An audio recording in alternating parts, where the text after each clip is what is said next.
In today's video, I'm going to teach you how to create a rating system in Google Sheets. A rating system is a simple way to score items like products, tasks, or ideas using stars instead of just plain numbers. This makes your spreadsheet easier to read at a glance and a lot more visual. We'll go through it step by step, and by the end, you'll be able to add star ratings anywhere in your sheet. First, open the Google Sheet where you want to add your ratings. Take a moment to decide which part of the sheet will hold your ratings. For example, you might have a list of products in column A, and you want the ratings to appear in column B. Once you've decided, click and drag to highlight the cells where the ratings will go.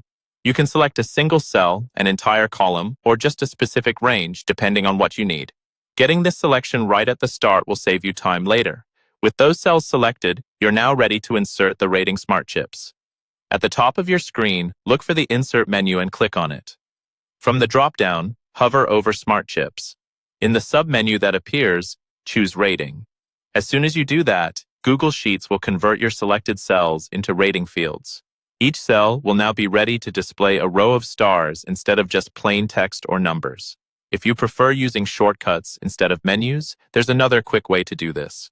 Click into any cell where you want a rating. Type the @ symbol, followed by the word rating, so @rating, and then press Enter.